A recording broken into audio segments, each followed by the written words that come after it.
Hey everybody, man, Manga Girl 01 here, and I'm doing a review of Diabolik Lovers, because somebody asked me to, and I'm doing it, yay! Okay, so I have watched 3 episodes of this, all 3 that are out right now. Each episode is only like 15 minutes long. It's a harem anime, but what kind of twist does it have on it?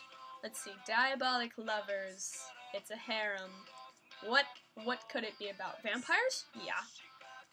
Brothers? Yes. Vampire brothers that don't get along. And of course, who is our main character? I have no idea what her name is. I am sorry, I did not look it up. I have their names here on my screen, but I have no idea what her name is. Does she even have a name? Okay. Anyway, so, yes, we have all our characters. We have, like, Shu and Kanato, Ayato, Kaito, Subaru, and Reiji, because he's always angry, so he rage quits. I'm kidding, he's the Megane character.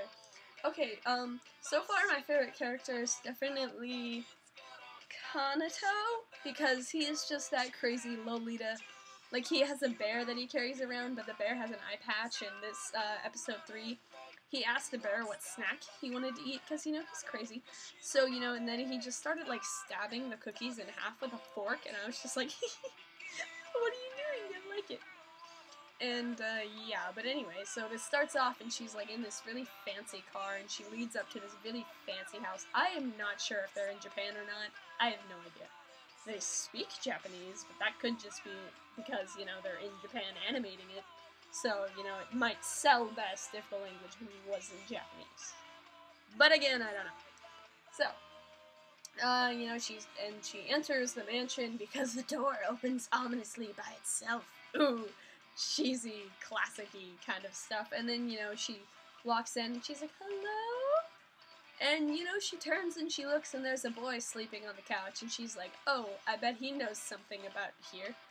And so then she goes and she was like, excuse me, touch, and she's like, oh, he's cold. And she feels his chest, and she's like, oh, he doesn't have a heartbeat. I better call an ambulance. For once, they call an ambulance. Like, whoa. And then, you know, he wakes up and he's like, shut the fuck up. And she's like, wasn't he just dead? And then Reiji, who is the Megane character, who acts like the older brother, but he's not the older brother, so you can, like, expect some serious sibling conflict. And, you know, he's like, hey, what are you doing? What are you doing in here? And then, you know, they go around and they keep asking, like, why are you here? But, you know, in a very serious, evil, vampire-y kind of thing. And, you know, they're all in one room, and, they're just kind of asking her questions. And then this one really lazy one, who's just like, I know why she's here. They said something about it. And then they're all like, oh, so we're gonna, like, suck your blood now. And so they go to suck her blood, and she's like, no. And she tries running away, which I appreciate, because most girls in these kind of animes, they're always just like, no, don't do it. And, you know, she's kind of like, no! And she actually gets out of the room and she starts running around and she can't open any of the doors, and, like, they destroy her cell phone, so all the lines from the house are, like, cut off, and she can't escape. Like, she runs into this room and she finds her father's diary, and, you know, then she sees this figure in a window, and it's like, ooh, what's going on? So it obviously it makes you want to watch the next episode, because at the end of the episode, I'm talking too fast. At the end of the episode, she faints, and you're like, oh, did they eat her guts? But, of course, they're like, we can't kill her. Oh, no. You can't kill the main character off that quickly.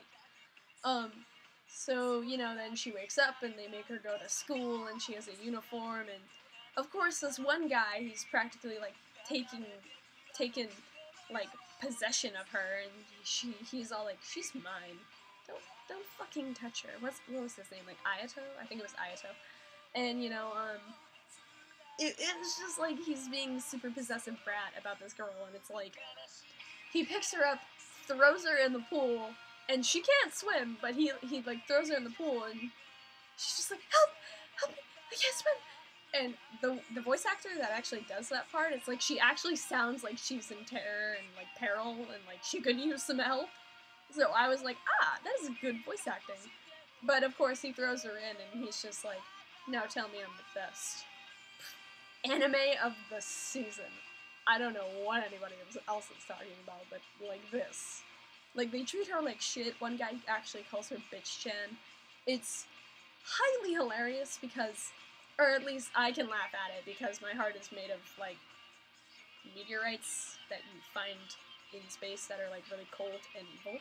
So that's what my heart's made out of, and I can laugh at this kind of stuff because it's just so ridiculous. Like, you feel for her because it's like, girl, I would help you, but I can't. I exist. And it's just really funny. I haven't read the manga. I am willing to bet there's a game, but I did not look at that. So, I will give you links to watch it, and I suggest you watch it just because you could laugh from it, but if you don't like it, then stop. You know? So thanks for watching. I'm going to do my Shingeki no Kyojin, aka Attack on Titan, review soon. I just have a lot of feelings about it, and I have to express it through words and not screaming. So, thank you for watching. Bye!